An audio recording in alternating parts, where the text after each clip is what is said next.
서정성 의원님께서 오늘 저희들과 함께 해주실 주제는 예산심의 과제가 이해 및 민원 해결 원칙과 방법인데요. 우리 서정성 의원님은 광주광역시 전 의원을 역임하셨고 전라남도 강진 출생인데요. 생년월일은 나와있지만 프라이버시상 말씀드리지는 않겠습니다. 지금 광주시 의회 예결위원회 위원장님을 역임하셨고요. 광주시의회 의원을 또 역임을 하셨습니다. 굉장히 다양한 또 수상이 있는데요. 제2회 대한민국 위민의 정대상 우수상을 수상하셨고, 외교통상부 장관상, 보건복지부 장관상, 또 대한의사협회 회장상 등을 하셨고요. 광주 전남 오피니언 리더 100인에 선정되시고, 또 광주일보, 광주 전남 뉴파워 58인에 선정되셨습니다. 상당히 이제 젊은 정치인으로서 앞으로 우리 대한민국을 이끌어가실 주요한 분이 한 분 되실 거라고 생각하고요.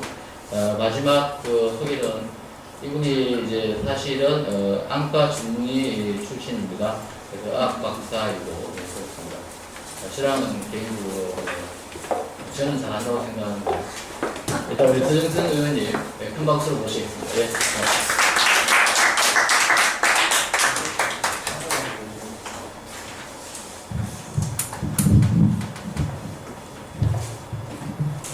안녕하세요. 네, 다시 한번 인사드리겠습니다.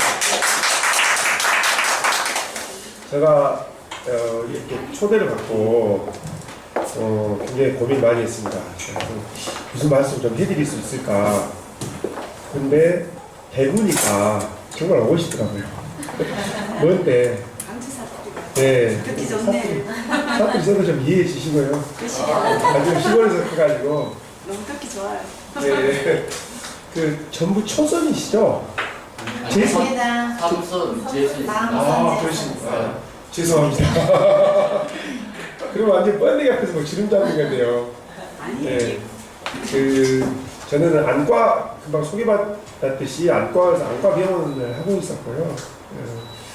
원래는 아무튼 총선에도 도전했다가 좀 젊었을 때 안 되고, 이제 광역의원으로 해서 당선돼가지고 4년 동안 활동했습니다. 제가 처음에는 이제 교육위원으로 활동을 했고요. 그 다음에는 이제 행정자치위원회에서 활동을 했습니다. 이제 시의원 한 분 계시고 이제 부의원님들이시기 때문에 각자의 이제 그 파트를 다를 수 있지만은 예산과 관련해서는 이제 제가 예산결산위원장을 마지막에 원래 지금 하고 있어야 되는데 임기가 아직 덜 끝났기 때문에 하고 있어야 되는데 제가 2달 전에 사표를 쓰고 의원직을 사퇴를 하고 지금 현재는 아무튼 서울에서 일을 하고 있습니다.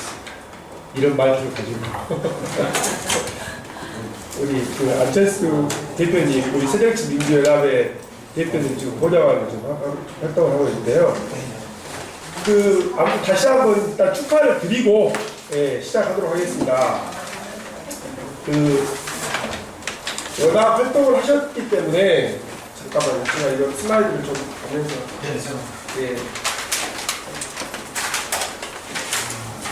예산에 관련해서 바로 좀 말씀드리면서 의정활동이라는 것이 그러면 죄송한데요. 혹시 초선은 어떻게 몇 분이요? 많이 계시네요. 예. 아, 네. 갑자기 자신감 다시.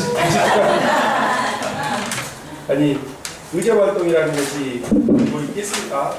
이렇게 시민이나 이 주민들의 의견을 정말 대표해서 내가 목소리를 내준다고 저는 대표성을 가진다고 생각하는데요. 그래서 이제 대의기관이라고 이제 우리가 표현을 하는데 그 일들을 충실히 수행해 주는 것이 가장 중요하다고 생각합니다. 근데 이제 그 중에 하나가 이 예산과 관련해서 이 예산이 다 어떻게 보면은 세금으로 이루어진 예산이기 때문에 구청장님, 시장님께서 결재권을 가지고 계시지만 우리에게는 편성권은 없지 않나요? 감시하고 감독하고 이거를 승인해주는 이 절차를 가지고 있는 의회의 의결권을 가지고 있는 건데 이 편성권이 없기 때문에 사실 한계가 아주 저는 많다고 생각합니다. 예, 편성때부터 노예가 좀 이렇게 같이 소통을 하면 좋겠는데 일단 그것은 행정의 역할이기 때문에 뭐 그것은 그 구조적인 부분은 뭐 나중에 또 이야기할 수 있으면 하더라고요. 예산과 관련해서 우리가 이 예산서가 이렇게 오면은 이렇게 나오잖아요. 이제 오게 되면은 뭐부터 봐야 될지도 모르거든요. 이제 막 너무 복잡해가지고 뭐 하루 뭐 이렇게 쳐다가지고 보면은 이게 진짜로 계속 사업이 연속 사업인지 신규 사업인지 알 수가 없더라고요. 처음에는 저도 이제 광역원님 계시지만 저희는 이제 보좌관을 한 명씩 사설 얻었습니다. 사설. 지금 법적으로 원래 안행부에서 2014년도에는 해줄 것처럼 하더니 광역 의원들까지 해줄 것처럼 하더니 안 해줘가지고요. 이 보좌관하고 둘이 예산 처리되면은 거의 뭐 정과자 투입 때 공부하듯이 예산서를 잡고 싸고 어떻게 볼 수가 없더라고요. 이게 예산서에 일단 너무 생소하고 이게 진짜 사업에 맞는지 안 맞는지 이제 사업 내용이 있고 거기에 맞춰서 예산서가 나오겠잖아요. 그게 이제 이렇게 옵니다. 이렇게 복사돼가지고 막 과별로 해서 막 실목별로 다 해서 오는데 그걸 처음부터 끝까지 보는 것은 정말 좀 어리석은 의정활동인 것 같습니다. 시간이 많아가지고 계속 내가 이 예산서만 보고 있다면은 그렇게 해도 상관이 없을 것 같긴 한데요. 그래서 포인트가 있습니다. 포인트. 예산을 보는 포인트가 이제 저는 아무튼 저는 선출직 아무튼 우리 의원이 26명이 있었는데요. 22명이 선출에 비례대표 있었는데 제가 제일 젊었습니다. 당선 당시에.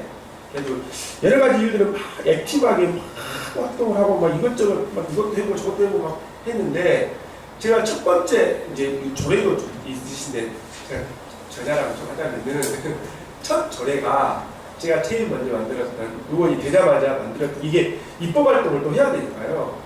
이 첫 번째 조례가 생명 존중과 자살 예방에 관한 조례였습니다. 이게 법률이 아직 만들어지기 전이었거든요. 법률이 검토되고 있었는데 조례를 먼저 만들어가지고 제가 좀 빨리 치고 나가가지고 조례가 시행되기 전에 만들어졌습니다. 그래서 이 전국 지방자치단 의원님들을 대상으로 조례를 한국 지방자치학회라는 데가 있는데요. 거기서 이제 1년에 한 번씩 평가를 합니다. 그래가지고 우수조례, 단체상, 개인상. 그래가지고 제가 2011년도에 아무튼 그 전국 우수상 개인 부분에서는 최고상이었는데요. 그거를 받았었습니다. 첫 번째. 근데 이제 조례 또 누가 강의하시니까 이제 조례도 기법이 좀 있는 것 같아요. 그냥 대충 만들고 막 파티 해가지고 다 만들어내는데 자기만의 조례를 만드는 기법은 이제 그 강사님한테 들으시기로 하고 예산과 관련해서 다시 말씀드리면은 그 많은 예산 이제 이게 이 체크 포인트인데요. 이게 제가 쭉 한번 정리해본 거 여기저기서 수합해보고 이렇게 정리해본 건데 예산서가 오면은 이런 일이 벌어집니다. 삭감할 것을 알고 부풀린다. 우리 광주시 같은 경우는요, 연말에 그 정리 추경을 하면 이게 예산을 세워놓고요, 일괄 5%를 삭감합니다. 일괄. 모든 예산의 5%를 다 삭감을 시켜요. 웃기죠?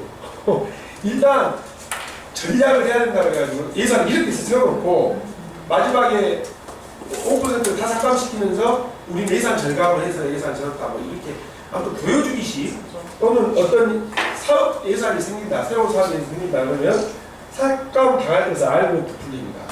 그러니까 무슨 이렇게 하수 관거 사업을 해야 된다. 그러면 몇 개 돈을 이렇게 시에서 놨는데 이게 뭐 300억짜리 공사다. 그러면 삭감을 이거 너무 비싸지 않냐? 그래가지고 삭감할 거 뻔히 알면서 올려놓은 거예요. 의회에서 삭감을 하니까. 그리고 예기치 못한 이것만 일이라고 주장합니다. 조직의 장애나 조직이 옛날 약속한 것이라고. 굉장한 반발을 그랬는데 여기서 제가 의원님께 이런 것들을 주장하거든요. 다음 한번 가보실래요? 제가 자료를 다 드릴게요. 지금 잠깐 죄송한데요. 저희들이 자료는 다 이메일로 배부하고 있습니다. 네. 그리고 허락을 받았으니까 얘들 자료는 내일로 한국에 같이 들어가겠습니다. 예. 지금 예산을 증가하는 것이 사후에 절약이 된다고 주장합니다. 옛날과 같은 내용을 전혀 위장하여 요청합니다. 추가로 예산을 다음 꼭지 있으면 잠깐만요. 여기서 저희들이 4년 동안 당했던 내용이 한 가지 있습니다. 4년 동안 공무원 공직자들한테 당할 수밖에 없었던 내용이 하나 있습니다. 뭐냐면 의원님 지금 시간이 없습니다. 의원님 지금 결정해 주셔야 됩니다. 지금 결정하지 않으면 이 예산 다시 국고로 회수되거나 실로 넘어갑니다. 의원님 이거 바로 결정해야 됩니다. 이번에 통과하지 않으면 안 됩니다. 그러면요 대부분 초선 때는 저도 초선이었는데 숨이 잘 안 쉬어집니다. 이거 내가 평가를 해야 되는데 이거 다시 물어보고 점검해서 자료 요청하고 이게 정말 타당한 사업인지 이게 정말 지금 현재 필요한 사업인지를 봐야 되는데 의원님 지금 국고가 내려와 있습니다. 국고가 다시 올라갈 참입니다. 이렇게 말하면요 진짜 웬만한 아니고서는 사인하지 않기 어렵습니다. 대부분 그래서 대부분 또 서면을 가지고 서면으로 위원회도 안 열어요. 잘 위원회가 열 시간이 없습니다. 아무튼 이제 그랬었는데 결론은 공무원들이 공직자분들이 그분들이 이제 나쁘다는 표현이 아니라요. 그분들의 예산 통과 기법이에요. 우리들이 이렇게 예산을 심의하는 기법을 연구하듯이 그분들도 예산을 수월하게 통과시키기 위한 기법을 가지고 있는 거예요. 그 기법이 저는 제가 봤을 때는 잘 모르잖아요. 의원님들이 특히 초선 의원님들은 잘 모르시기 때문에 시간을 압박합니다. 이게 기한이 이번 주말입니다.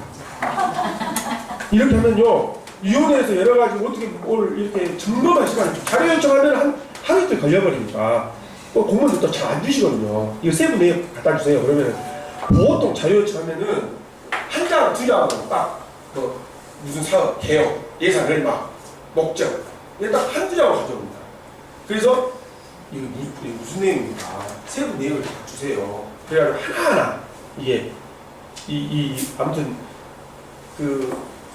처음에 위원회가 생기고 예를 들면 예산이 하나 사업을 하나 진행하려면 타당성 검토부터 시작해서 회의 열렸던 회의 자료까지 싹 내놓아야 됩니다. 그러면 그 사업에 대해 정확하게 알 수 있거든요. 그 사업과 관련된 모든 일체의 자료를 요청을 하시는 것이 그 사업을 이해하실 수 있을 거라고 생각합니다. 대부분 설명 자료는 아주 표면적으로 가져오기 때문에 이해할 수는 없다고 생각합니다. 그래서 이 시간 공략을 공직자들 하실 때 저희들이 처음에는 저희들도 26명의 의원 중에 22명이 초선이었어요. 그럼 뭘 하겠어요? 다 통과 초선이에요. 그러면 이제 의원님 쌓인다 하면은 안녕히 계십시오. 웃으면서 가시고. 그런데 저희들이 작전을 한번 짜봤어요. 진짜로 이게 이제 꼭 진짜 국고가 환수될 것 같아요. 이게 사업이 진행이 안 되면. 그런데 우리가 작전을 짜 이거 환수될 것 각오하고 이 사업 못하는 걸로 하고 우리 한번 딜레이를 시켜보자. 우리 위원회에서 작전을 짰어요. 그래가지고 시간으로 가져온 거, 시간이 급박하다고 해서 가져온 예산을 일단 한번 보유시켜보자. 우리가 책임지기로 하고, 그리고 혹시 언론에 문제를 막거나 사업이 진행 안 돼가지고 문제가 된다면은 우리가 성명 내자, 사과 성명 내자. 이렇게 해서 한번 걸어봤어요. 한 2번 걸었는데요. 둘 다 그 사업 그대로 진행됩니다. 시간이 연장돼요. 어떻게 해서든지 그 예산 안 올라가고 이런 거 하신 분들 아시겠지만은 올해 예산을 못 쓰잖아요. 그럼 내년은 바로 넘어갑니다. 특히 국고도 그래요. 1년은 자연 연장이야. 1년은. 그 다음에는 그 다음에는 이제 환수하게 돼 있거든요. 또 그런 것들 가지고 가져올 수도 있는데 이제 그런 것들을 잘 보셔야 된다는 거예요. 이 예산의 특성, 이 예산이 이 사업에 정말 어떻게 쓰일 것인지에 대해서 내가 확신을 갖고 있지 않으면요, 이건 대의기관, 주민을 대표하는 대변인으로서 좀 죄송한 말씀이지만 자기 욕다고 봐야죠. 내가 확신을 갖고 정말 나에게 이 대표성을 임명을 해줬으니 주민들이 그 대표성을 충분히 발휘하셨으면 좋겠다는 생각입니다. 이제 그러려면은 이제 많이 아셔야 되니까, 예, 바쁘시고 막 이러니까 저는 한 가지 지금도 풀지 못했던, 의무생활 그만둘 때까지 풀지 못했던 게 의정 활동을 잘하는 것과 주민들을 많이 만나고 이렇게 주민들과 소통하는 것이 두 가지가 절대로 병행할 수 없다는 것을 저는 뼈저리게 느꼈습니다. 그래서 지역에 가면은 예를 들어서 이제 행사에 가야 되잖아요. 근데 초반에는 진짜 별명이 메뚜기였습니다. 여기 잠깐 들릴까요? 여기 잠깐. 안녕하세요. 감사합니다. 안녕하세요. 이렇게 막 하루에 막 5-6군데씩 이제 저녁 때 다니다 보면은 왔다 가서 좋아라 하시는 분도 계시지만은 왔다 그냥 가버렸다고 싫어하시는 분들이 더 많은 것 같더라고요. 그래서 작전을 바꿔가지고 하반기 때는 아예 딱 2개. 6시 하나, 9시 하나. 딱 2군데만 지역 행사가 됐건 지역 모임이 됐건 이렇게 약속, 뭐 저녁 약속이 됐건 그렇게 다녔는데요. 사실 이제 다들 이제 비례도 계시고 지역구를 가지고 계신 분도 계시지만은 지역에서 지역민들과 소통하는 것이 정말 저는 쉽지 않다고 생각합니다. 저도 지역에서 뭐 아무튼 선거를 통해서 당선이 돼서 지역민들하고 소통을 한다고 해도 의정 활동을 하려다 보니까 이게 진짜 어려운 것 같습니다. 뭐 아무튼 행정사무관과 끝나면은 또 예산 넘어와야 되고 또 추경 잡아야 되고 또 뭐 다른 거 해야 되고 막 이거 하다 보면은 공부하다 보면은 시간이 계속 부족해가지고 행사장에 갈수록 저는 진짜 행사 안 가기로 유명한 의원이었습니다. 이게 근데 그거를 이제 물론 한 달에 한 번씩 뭐 이렇게 열리는 거 이런 것들은 의례적인 것은 당연히 갔었는데요. 아무튼 그거는 의원님들도 다 영원한 숙제이실 것 같습니다. 그런데 의정 활동을 제대로 수행하시려면은 지역을 어느 정도 좀 포기하고 이 의정 활동에 전념을 해주시는 것이 필요하지 않냐. 왜냐하면은 뭐 그렇습니다. 좀 이따 그거는 우리 민원 해결할 때 다시 한번 말씀드리도록 할게요. 그래서 이 신청 이건 하나씩 읽어보시면 되니까요. 이런 것도 많습니다. 신청 액수가 아니면 차라리 예산을 전혀 편성하지 말아달라고 했죠. 이게 배째라는 거죠. 이게 10억짜리 예산인데 이제 구로 보면은 한 1억짜리 예산이 오는데 이거 8천만 원 합시다. 8천만 원 갖고 되겠구만. 이렇게 하면 차라리 그럼 하지 맙시다. 이거 1억 아니면 안 됩니다. 이런 이제 경우를 말씀드리는 거거든요. 그것은 주로 어떤 예산들이냐면은 다 이렇게 계획된 짜져 있는 업자고 짜져 있는 예산이 가능성이 많습니다. 그래야 이게 좀 적이 되고 하는데 예산과 관련돼서 뭐 하고 싶은 말씀들이 너무나 많습니다만 야사를 얘기해서는 여기서는 안 될 것 같고 다음 여기서 한번 가보겠습니다.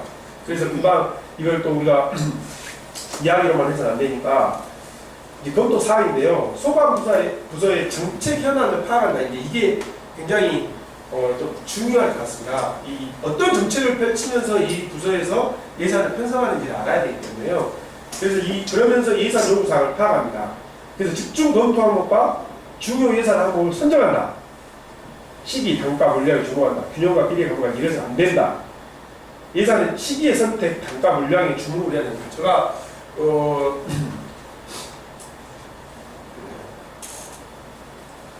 교육위원을 할 때요. 저희들이 특별 교육 위원들하고 다른 분들하고 이렇게 몇 명이 선정을 해가지고 특별 사무관 사람을 했습니다. 특별 사무관 사람. 어디 상대했냐면은 일선 학교를 상대했습니다.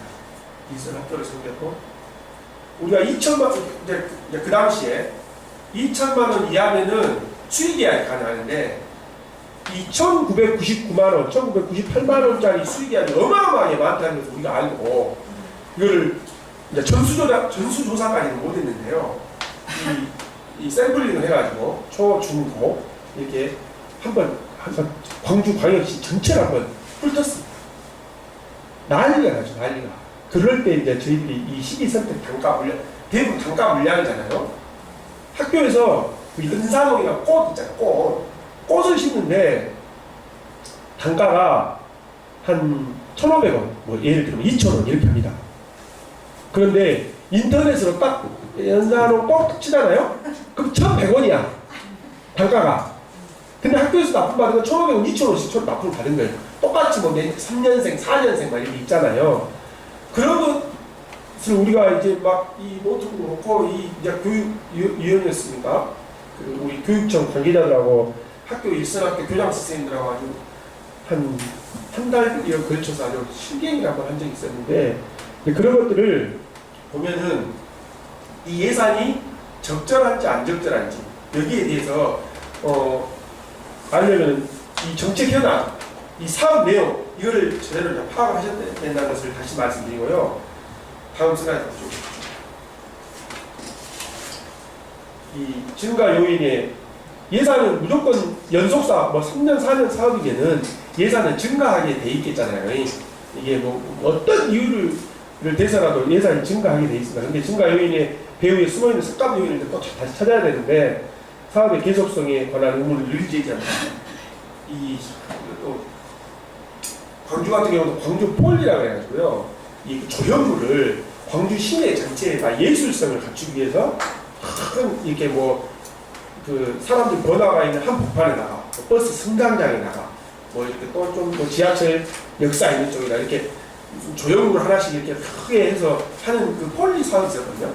그 사업을 1년, 2년 이제 하다 우리가 2년까지 하고 말하는데 이 계속성 이제 그 논리가 뭐였냐면 이게 막 한 40억, 60억 들어가는 사업이었는데 지역의 예술인들을 좀 활성화시키고 그분들을 좀 지원하는 차원에서 이런 사업들을 하고 뭐 광주가 문화예술의 도시이기 때문에 이런 문화예술을 이 거리에다 내자 뭐 이런 차원이었는데 이게 참말이 아주 팽팽했습니다. 그런데 계속 할 거냐 말 거냐에 대해서 일단 첫 번째 시험을 해나갔더니 거의 흉물처럼 막 너무 다니는데 너무 불편한 거예요. 이 조형물들이. 그런 평가들이 막 나와가지고 계속 할 거냐 말 거냐에 대한 고민들을 하고 있었습니다. 그래서 뭐 다시 총체적으로 다시 예산을 뭐 통과시키면서 다시 점검하고 막 이제 이런 것들이 좀 있는데요. 예산 낭비의 실태를 지속적으로 점검합니다. 이제 뭐 이게 어떻게 보면 지금 거의 전부인데 예산 관련해서 전부의 내용을 말씀드렸다고 보는데요. 하나씩 따져볼 수는 없는 거니까. 이제 제가 예산 결산 이혼자 하면서 또 예산을 4년 동안 예산을 검토하면서 했던 노하우가 이제 저는 한 가지라고 생각을 하는데요. 이걸 다 들여다볼 수 없다고 그랬잖아요. 그래서 누구를 시켜야 되냐면 보좌관을 시켜야 되는데 보좌관이 없잖아요. 그럼 누구를 시켜야 되냐면 누구를 활용해야 되냐면은 공무원들을 활용해야 됩니다. 공직자들을.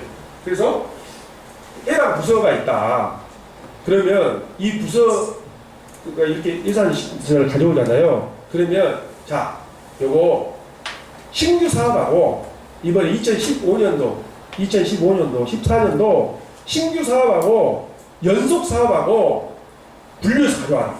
그리고 그 1년짜리 사업인지 이게 3년짜리 사업인지 5년짜리 사업인지 그리고 작년부터 한 건지 재작년부터 한 건지 이 분류를 하거든요. 그 분류서를 잘 안 줘요. 근데 주라면 주거든요. 그럼 그것만 딱 가져오잖아요. 그건 이제 몇 장 안 되니까 그것만 보면은 예산 첫 번째 예산 때 의원님들께서 첫 번째 예산 심의하실 때 튀시는 방법은 주목받는 방법은 이 신규 사업이 제대로 된 신규 사업인 건지 안 된 건지. 사실 삭감은 주로 여기서 이루어지거든요. 지금 지속사업 하고 있는데 그걸 삭감해버릴 수는 없잖아요. 그래서 신규 사업을 먼저 파악하라고 보고 싶고 그 신규 사업의 내용까지 정확하게 파악을 하셔야 될 것 같다고 저는 생각합니다. 그 내용까지도 파악을 하면 이 신규 사업이 진짜로 5억이 들어가는 사업일 수도 있고 다시 얘기해서 3억짜리로 편성을 해야 할 거라고 할 수도 있고요. 정말로 필요하다면 야 이거 연속사업을 해서 내년에도 하게 여지를 좀 남겨서 10억짜리로 가자 이렇게 할 수도 있잖아요. 우리가 편성권은 없지만은 심의 과정 중에 이 예산이 제대로 새로운 사업에 투여될 수 있도록 여러분들이 그 노력을 좀 하시면 좀 좋을 것 같다는 생각이 듭니다. 그래서 좀 애매한 부분이 있거나 내가 정리해야 될 부분이 있거나 내가 조금 이거를 살펴봐야 될 것이 있으면은 담당 계장님이랑 과장님 오시라고 그래가지고 이거 빨리 정리하고 보시고 사업에 대해서 먼저 설명을 해보라고 그러세요. 그럼 설명을 쭉 할 거 아닙니까? 특히 신규 사업은 막 이만 하다고 막 설명하면은 그 설명 들으면서 대충 이해를 할 수 있거든요. 우리는 이제 사실 아는 것이 별로 없으니까 이게 그 새롭게 잡혀지는 그런 사업들에 대해서 우리가 기획하거나 우리가 다시 처음부터 이 사업을 만들어내는 것이 아니기 때문에 이해하기 어렵습니다. 근데 아무튼 이런 예산과 관련에 있어서는 항상 이 돈이 이제 뭐 마지막에는 그런 얘기들을 많이 하시죠. 공직자분들도 의원님 이거 좀 이렇게 좀 해주시고 또 의원님 필요하신 예산 있으면 말씀하세요. 뭐 이러면서 대부분 그 주로 행사성이나 선심성 예산들이 통과가 됩니다. 이게 이제 여기 계신 우리 의원님들께서는 이제 우리 새정치민주연합의 의원님들이시기 때문에 안 그러실 거라고 생각하는데요. 저희 광주 같은 경우도 이제 일당 체제잖아요. 뭐 우리 새정치민주연합 일당이 지금 이번에 다 했거든요. 이래 그 통합진보다 우리 이제 죄송한 말씀인데 새누리당은 안 되니까 새누리당도 돼야 되는데 새누리당이 안 돼요. 예, 예, 되셨습니다. 그분이 이제 무소속이셨는데 아무튼 아주 유명하신 분입니다. 그분은 그 지역에서 예, 알고 계십니다. 근데 예, 양지 제 후배 아버지이신데 아무튼 정과가 몇 번 되십니다. 근데 워낙 지역을 딱 잡고 계시기 때문에 그분은 무소속으로 나오셔도 되고 이번에 새누리당으로 나오셔도 되셨다니까요. 아무튼 그 낫고 우리가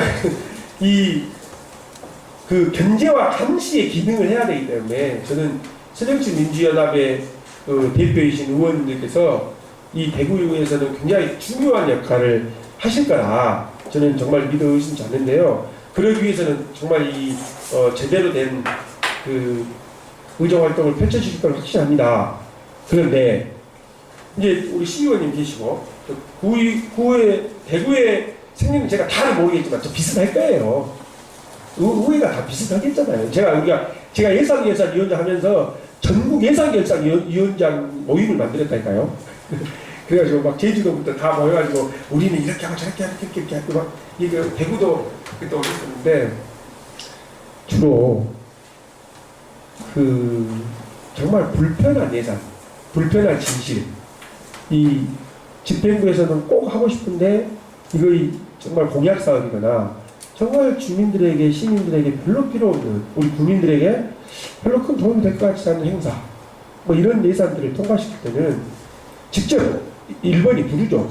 시장님이 됐든 뭐 구청장님이 됐든 의원님들이 반대를 하시잖아요. 이거 안 됩니다 하면은 불러요. 여기도 비슷할 것 같아요. 불러서 자 의원님 필요한 예산 뭐 있어요? 또는 저희 광주 같은 경우는 자 여기 돈 딱 이제 그걸 특별 교부금이라고 그러잖아요. 특별 교부금을 한 2억씩 줍니다. 지역에 내려가서 예산 써. 경로당도 좀 고치고 그 앞에 저 정장 하나 내야 되잖아. 그리고 그 보일러도 좀 놔드리고 이렇게 해서 큰 굵직굵직한 예산들이 있었거든요. 저희 광주도 유니버시아드 대회를 이제 2015년에 하는데 거기 선수촌을 짓습니다. 선수촌을 짓는데 도심에 있는 주택공사에서 했던 그 주공아파트를 밀어버리고 이제 새로운 선수촌을 짓는 공사를 합니다. 그걸 이제 도시공사에서 우리 광주광역시 도시공사에서 한 500채를 지으려고 뭐 사업 내용 나누더라도 전국 최초로 이 현대건설에서 지금 짓고 있는데요. 전국 최초로 지방자치단체에서 보증을 써준다. 보증을. 유대의 선수촌 아파트를 짓는데 이 명분은 그거죠. 도심을 재생시키기 위해서 짓고 우리가 이제 도시공사에서 서민들을 위해서 서민 아파트 주거정책으로 해서 도시공사에서 그 아파트를 짓기도 하거든요.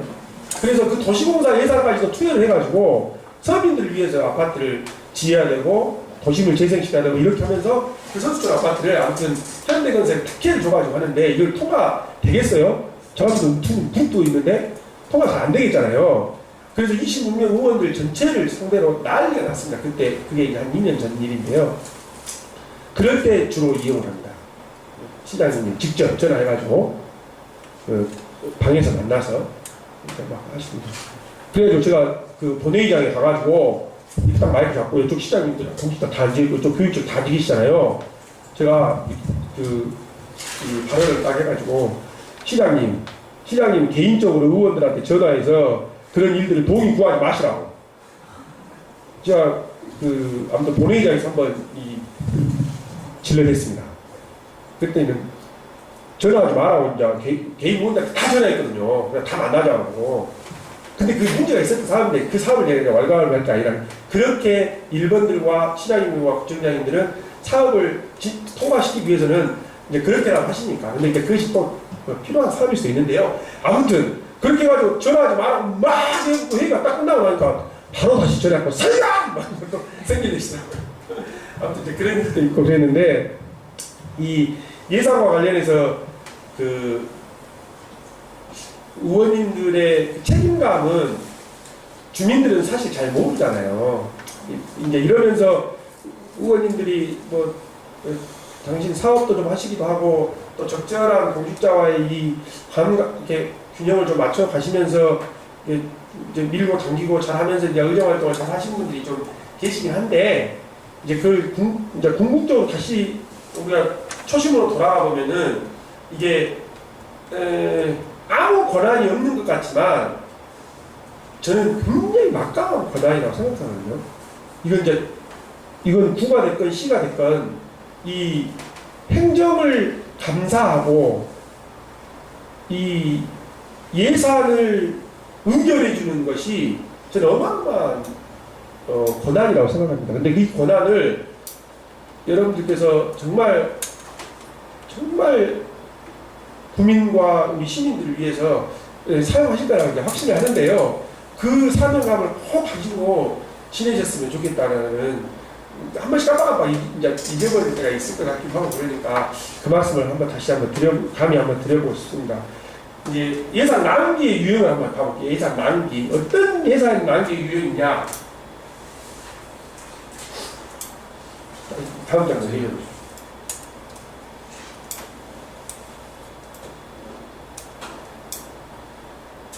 네. 사업 타당성 검토 잘못으로 인한 예산 낭비. 이건 진짜 이건 항상 나오는 건데요. 예비 타당성부터 해가지고 어떤 사업을 진행할 때 타당성 조사를 하잖아요. 그때 영구 영역으로 대부분 영역에 의해서 하게 되는데 광주도 저희 광주 같은 경우도 대부분의 예산 관련해서도 이제 한번 봐보십시오만은 지하철을 잘못해가지고 지하철 지금 1호선이 있는데요. 2호선, 3호선까지 이 타당성 또 수요 예측 잘못해가지고 1년에 지금 300억씩 적답니다. 300억씩.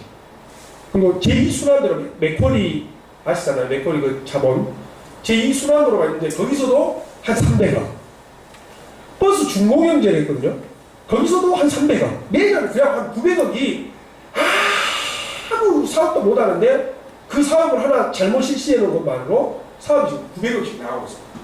그 900억이면 진짜 이 시민들을 위해서 어마어마한 복지 정책과 이 뭐 교육 정책 이런 것들 할 수 있을 텐데 아무튼 그런 것들 보면은 이 사업 타당성 검토를 정말 잘못한 게 있습니다. 이게 뭐 100억 단위가 아니더라도 이건 몇 천만 원짜리 뭐 몇 억짜리 사업이다 하더라도 타당성이 굉장히 이 타당성을 다 믿으시면 안 됩니다.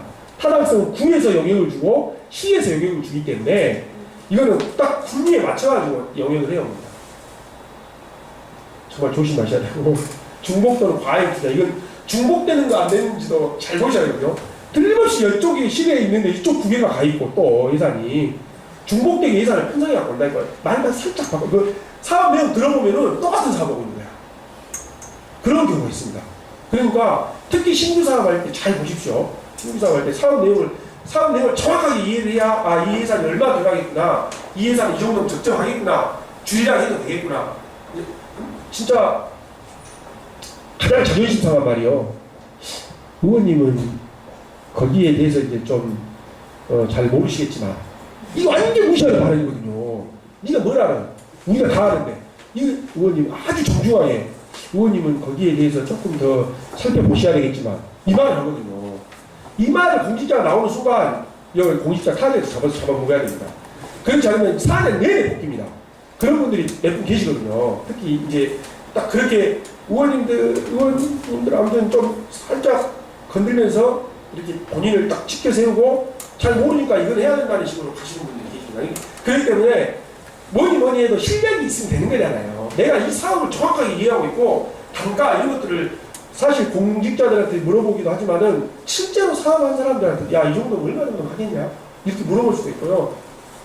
저 같은 경우는 다른 데다 비교 견적을 제가 이제 막 병원 할 때 견적 받았던 것처럼 사업하면서 할 때는 비교 견적까지 한 번 더 받아보기도 하고 막 그랬다니까요. 몇 천만 원짜리 신규 사업 같은 거 교육청에서 하는 것들은 그러면은 답이 대충 나오니까 거기에 대한 이해를 가지고 딱 가잖아요. 그러면은 공직자는 무시를 못합니다. 아 맞아 저 의원님은 맞아 공부해갖고 싶는 의원님이지. 그 이제 페이퍼 보고 이거 뭔 사람인가요? 이거 왜 해요? 이거 저거랑 이거 뭐예요? 이러면 다 알아버려요. 공직자 다 알겠잖아요. 저 의원님이 이해를 하고 질문한지 아무 이해 없이 그냥 몰라서 질문한지 다 느끼고 있어요. 근데 이제 아까 앞에서는 예 의원님 이 사업의 개요를 말씀드리고 여기 정중하게 하시죠. 근데 금방 그 초반에 기선제압 해야 되잖아요. 우리 뭐 결혼했을 때 기선제압 한다든지 처음 만났을 때 기선제압 굉장히 중요하거든요. 그러니까 처음 만났을 때 무슨 업무 보고를 받으시고 또 예산 이런 심의를 과정에 거치실 때 질문을 하나 하더라도 정확하게 많이 질문 안 해도 됩니다. 한두 개만 질문을 해도 거기에 대해서 좀 깊이 있게 질문하는 것이 중요하다고 저는 확신합니다. 확신. 그래서 아무튼 저는 이제 인식이 그래서 우리 교수님 사공정님 우리 위원장님께서 저를 부르셨을지도 모르는데 인식 서정성 의원 그러면 일단 자료 요청을 하잖아요. 그럼 무조건 국장님이 오십니다. 이거 무슨 사고가 터졌다. 이거 초반에 가서 진화해야 된다. 그러면 제가 자료 요청하는 것은 대부분 보도자료를 통해서 다 나오고 시장님이 앞에 세워놓고 시장님한테 직접 이제 막 질문을 해버리니까 담당한 실국장님들이 이제 막 아무튼 안절부절 못 하시는 거예요. 그 정도로 만들어야 돼요. 내가 만약에 의원님이 자료 요청했다 그러면 그걸 갖다 드려? 이게 아니라 저 의원님 왜 우리 자료 요청했지? 이렇게 안절부절 못하게 만들어야 됩니다. 그러려면 초반에 중요한데요. 초반에 정확하게 그 자료 요청을 한 것을 검토해가지고 잘못된 것을 지적해야 그러면 공부를 해야 되니까 피곤하시긴 하시죠. 근데 이제 의정활동을 제대로 하시려면 공부를 해야 되니까 그 사업에 대해서 내가 좀 잘 모르겠으면은 이 전문가들한테 지인들의 전문가들이 있으시잖아요. 교수님들한테 또 한번 여쭤보시기도 하고 뭐 저는 이제 이렇게 환경운동연합이나 참여자치 이런 분들이 또 대부분 이렇게 자료를 또 많이 가지고 계시거든요. 시민단체 하신 분들이. 그래서 이제 그분들하고 같이 이제 교감도 막 하고 막 그랬는데 이 중복투자, 과잉투자 이런 것들도 아무튼 잘 보셔야 될 것 같고 계약 및 공사 관리 잘못이라는 예산은 이것도 문제입니다. 계약해놓고 공사 관리 이제 우리가 이제 그 문화재 관리가 있잖아요. 이렇게 무슨 어디 한옥이나 이런 것들이 이제 문화재로 지정이 돼가지고 예산이 내려서 문화재는 이 기와를 쓰는 것도 문화재를 사용하는 기와가 따로 있거든요. 뭐 불에 잘 안 타고 막 잘 안 깨지고 막 이런 것들. 근데 그런 거 안 쓰고 다 그냥 이상하게 갖다 써버립니다. 근데 그거는 사업 그 내용을 정확하게 관리를 하잖아요. 그러면은 다 들어가면 그것도 다 찾아볼 수가 있습니다. 그러니까 이런 공사 관리를 제대로 하고 있는 건지 예산의 목적에 사용 불가하기 때문에 이런 예산 세상에 광주광역시장님이 상을 하나 받아요. 상을 하나 받는데 TV조선이라고 있습니다. 저기 유선박 채널 나오잖아요. TV조선에서 아무튼 자치단체 우수 자치단체장 상 이런 걸 줬어요. 근데 TV조선이 이제 이렇게 그냥 상황을 말씀드리면 보수 언론이잖아요.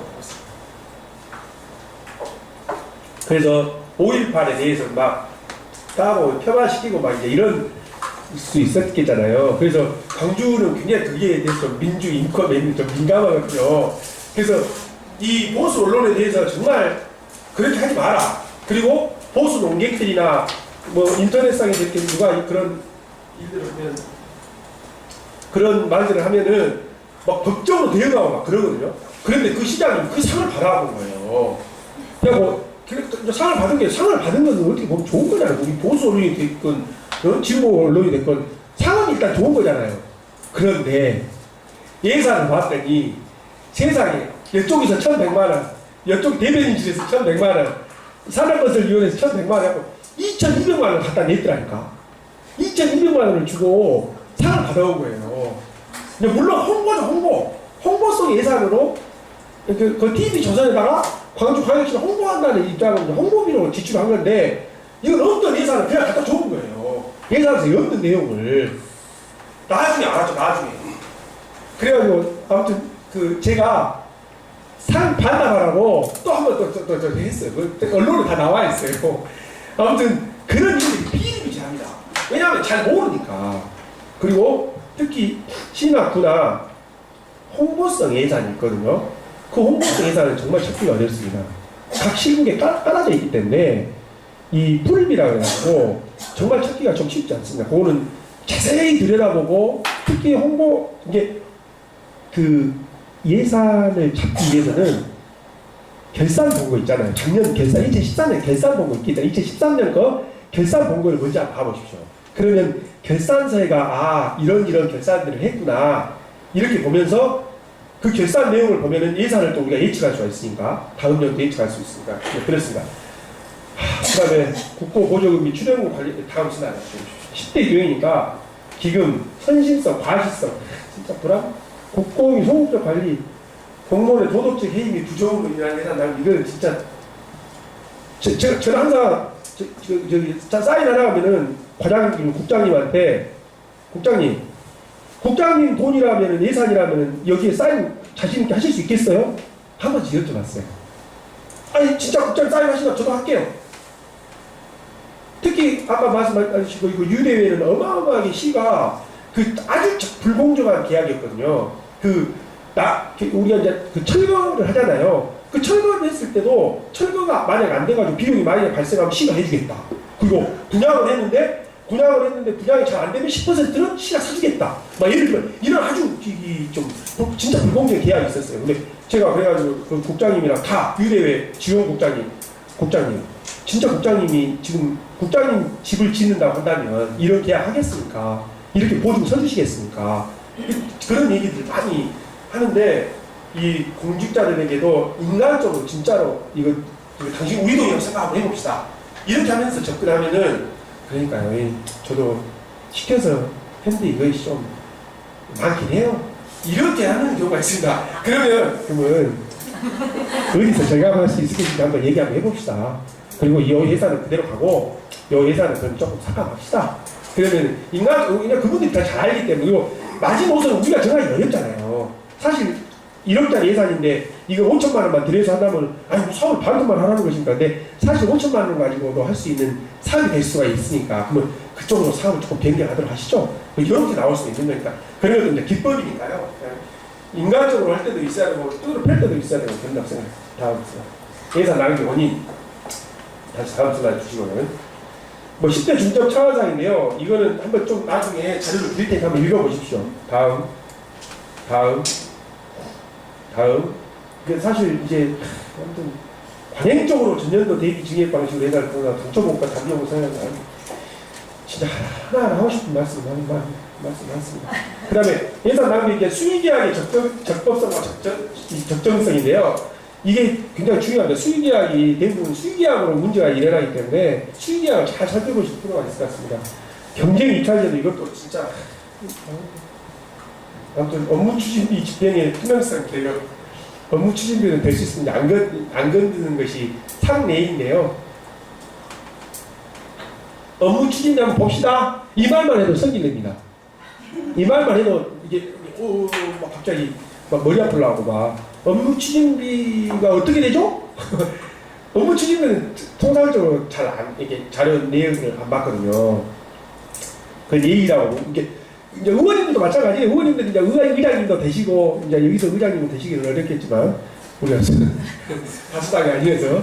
뭐 상임위원장님만 되셔도 이게 뭐 쓸 수 있는 예산들이 뭐 한 달에 뭐 몇십만 원부터 시작해서 뭐 몇백만 원까지 쓸 수 있거든요. 근데 그런 것들도 어디 보면 업무 추진인데, 그런 것도 이제 우리가 잘 안 건드리고 막 그랬습니다. 근데 이제 나중에 또 다시 이야기할 수 있었습니다. 통합상 이행 점검 이제 뭐 이런 예산하고 이제 예산은 그렇게 하고, 그래서 이제 마무리하면은 예산은 진짜 그 신규 예산 중심으로 초반에는 좀 보셨으면 좋겠다. 그 말씀 꼭 드리고 싶습니다. 신규 사업, 신규 예산 여기에는 흑점이 무조건 있거든요. 그리고 그걸 잡아야 하고 싶은 얘기 많이 할 수가 있습니다. 기존 예산 것을 또 다시 사업성 검토하는 것도 공부 열심히 하셔가지고 했었으면 좋겠고, 근데 주로 기존 사업들은 좀 이렇게 하고 있어요. 그리고 이렇게 했습니다. 근데 신규 사업은 하고 싶은 말씀들이 많이 있을 수 있기 때문에 그 사업 중심으로 했으면 좋겠다. 그리고 이제 민원 문제인데요. 민원이 이제 의원님이 되시면은 꼭 진짜로 뭔가 다 가지신 것처럼 생각하는 주민들이 많습니다. 적어도 내 이야기는 저분이 들어주시겠지. 내 민원은 해결해 주시겠지. 왜? 내가 뽑아줬으니까. 내가 밀어줬으니까. 그리고 내 친구니까. 내 선배니까. 뭐 내 동생이니까. 뭐 이렇게 해서 민원이 얼마나 많이 들어. 저도 처음이에요. 그 인사 민원을 얼마나 많이 받았냐면은 이제 시의원이 되니까 인사 여기서 이리 옮겨주라, 승진시켜주라, 저 전남도에서 공주를 넣어주라 부터 시작해가지고 인사 민원을 이렇게 받았어요. 근데 결과는 하나도 해결을 못했어요. 사실 우리 그 선출직 의원이라는 것이 뭐 인사권을 가지고 있는 사람이 아니잖아요. 이게 구청장이나 시장님께 가서 무릎 꿇고 하나 해주십시오. 그럼 제가 모든 것을 통과시키고 구청장님 말씀 듣겠습니다. 뭐 이러면 해주실 수 있겠죠. 근데 이제 그럴 수는 없잖아요. 나도 의원인데 내가 시장님한테 가서 무릎 꿇을 수는 없잖아요. 그래서 못 들어요. 들어줄 수가 없어요. 인사 민원은 딱 들어오자마자 말씀하십시오. 인사하고는 상관이 없는 것이 우리 시의원 같다고. 이거를 정확하게 처음에 딱 해보면 받기 시작하잖아요. 그럼 안 해줬다고 소문이 나보다. 근데 이제 물론 노력하는 모습을 좀 보여주실 수는 있죠. 이게 담당 부서의 민원 해결의 첫 번째는 경청이라고 합니다. 경청. 해결을 많이 해주는 것이 훌륭한 의원님이 아니라 진짜 이 민원을 제대로 들어주는 사람이 나의 대표이고 주민의 대표라고 저는 생각합니다. 그래서 딱 들으면 답이 나와요. 이 민원은 되겠다 안 되겠다. 처음에는 좀 감이 잘 안 오실 수 있는데요. 뭐 한두 번 들어보면은 이거는 말도 안 되는 민원이다. 이거는 좀 해볼 수 있겠구나. 이거는 좀 길이 있겠구나. 근데 무조건 민원은 해결이 되더라도 별로 안 고마워하시기 때문에 안 되면 서울에 나오고 해결을 해주면은 당연히 그 정도는 네가 해줘야지 뭐 이 정도로 생각하실 수 있기 때문에 정도가 다르니까 무조건 공감하면서 들어줘야 돼요. 얘기해봐. 이렇게 하시는 거 다 아니까 정말 공감하면서 들어주고 저는 그랬습니다. 인사 문제는 들어주고 다 들어주고 이력서 주면 다 받고 그 이제 담당 부서 이렇게 인사 문제는 대부분 이제 뭐 우리로 말하면은 자치행정국장이 했으니까 그리고 거기서 뭐 인사 대장부터 시작해가지고 이렇게 쭉 올라오는데 그 민원의 만족도를 가장 높이는 방법 중에 하나가 여러분 잘 아시겠지만은 해당 부서, 해당 부처 실국이 있겠잖아요. 그 실국에서 담당하시는 공무원이 그 민원이라고 통화를 하게 하든 만나게 하든 그렇게까지 가는 것이 만족도가 가장 높습니다. 이것이 해결이 되냐 안 되냐를 떠나서 이 의원이 내가 부탁을 했더니 노력을 했구나. 그것이 눈에 보여야 되잖아요. 내가 전화로 해서 뭐 만나고 내가 얘기해놨으니까 좀 기다려. 뭐 될지도 뭐 이렇게 하는 거라고 진짜 자기가 본인이 민원인이 전화할 수 없는 민원인이 가서 이야기할 수 없는 공무원이 본인한테 전화가 오는 것이 1번이에요. 1번. 이게 저는 이런 것도 있었어요. 그 국립공원 묘지에 이렇게 안치를 시켜야 되는데 일요일 날에는 이 동사무소에서 증명서를 뗄 수가 없기 때문에 안장이 안 된다는 거야. 아무튼 우리 광주시의 공원묘지에다가 이제 안장을 해야 되는데, 근데 진짜로 법적으로 안 되겠더라고 보니까. 근데 그 관리소장이 그 민원인한테 전화를 합니다. 그 전화를 하면은 일단 이게 제대로 안 돼도 상관없어요. 이거는 일단 일처리는 끝난 거예요. 예를 들면 이제 그런 것처럼 이런 일들을 좀 민원의 해결에 있어서는 경청을 해주고 그 과정들의 목을 잡아서 그분하고 연결해서 하게 해준다. 이것이 이제 저는 뭐 다른 것은 필요 없는 것 같아요. 이제 그것인데 뭐 사례를 들자면 수도 없이 많지만은, 근데 이제 광주 같은 경우는 이 시장님이 시민과의 만남을 아주 매주 금요일 날 오후에 3시부터 5시까지 매주 있어요. 매주. 그럼 얼마나 편해요. 민원을 딱 나한테 얘기하잖아요. 그건 열이 접수해버려. 그래가지고 자, 시장님하고 만납시다. 그럼 이제 주민들 대표 한 10명이 딱 오는데, 물론 5명이나 뭐 6명 이내로 참석하고 막 이렇게 규정이 있었는데요. 일이 딱 접수를 시키면은 일단 시장님을 만나잖아요. 시장님 만나면은, 광역 시장님을 만나가지고 내 민원을 얘기를 했는데, 거기서 시장이 된다 안 된다 얘기를 주로 하거든요. 이게 굉장히 좀 우리 시의원, 구의원들 좀 무력화시키는 이런 민원인의 날이었는데, 아무튼 좀 문제가 있어서, 이게 이런 민원들이 오면은 시장이 해당 자기 지역구의 구의원이나 이제 시민과 시의원에게 얘기를 해야 될 거 아닙니까? 얘기 않고 진행해버렸어요. 얘기만 하고 같이 협조했으면 엄청나게 좋은 시스템이었는데, 얘기 않고 이제 본인의 그 시정 활동만 하시는 거였죠. 그래서 이번에 떨어지시긴 하셨는데, 아무튼, 네, 다음 슬라이드 좀 보십시오. 이런 다음 슬라이드는 이제 시장과의 만남, 우편이나 강무 처리도 하고, 이런 일들이 있습니다. 다음 슬라이드 주시고, 다음. 검토하고 시장 이제 사전에 다 보고받고 이거 대회 많이 막 이런 거 있었습니다. 다음 주시고요. 다음 이런 활성화 쭉 넘겨보고 이런 일들을 일단 시민과 만나면 그래가지고 너무 왜 우리를 안 부르냐? 민원이고 내가 내 지역구 내 대표 난데 그렇게 이제 뭐라 하니까 한 1년 남겨놓고는 꼬박꼬박 통보해가지고 저희들 또 배석하고 같이 사업하고 막 그랬었습니다. 다음 주시고, 다음 이제 뭐 이런 강구하고 또 하나 또 이게 있었는데, 시장에 바란다 이 직소민원으로도 있어요. 나름대로 우리 광주에서 좀 괜찮았던 신문고처럼요. 시민들이 좀 불편하면은 이렇게 구에서도 그런 거 좀 제안하실 수도 있을 것 같아요. 구에다가 뭐 직소민원, 구청장 직소민원 하나 만들자. 직계개편 한번 할 때 그러면은 이제 구민들이 불편했을 때. 의원님들도 찾아오시지만은 직접 이렇게 구청이나 이게 의회 같은 데다 둬도 되죠. 의회 같은 데다가 이제 그래서 이게 실제로 이 직소 민원이었기 때문에 굉장히 시민들이 접근하기가 좀 편했었던 것 같습니다. 이게 그것은 시의 문제였는데요. 다음 주시고요. 그래서 의원님, 네, 다음 감사합니다. 끝나버렸네. 예. 말씀을 드리다 보니까 이제 좀 두서없이 말씀드렸는데, 이게 제가 이제 뭐 별명이 여러 가지가 있었는데, 그 중에 하나가 또 해결을 잘했다고 이렇게 평가를 좀 받았었거든요. 근데 그 해결이 실제로 아까 말씀드린 대로 실제로 내가 민원을 처리하는 것은 별로 없는 것 같아요. 근데 무조건 일들이 딱 오면은 지금 그 기결, 민원 해결된 거, 그리고 파일이 전 따로 있었습니다. 민원 해결된 거, 해결 중인 거, 이제 시작해야 될 민원.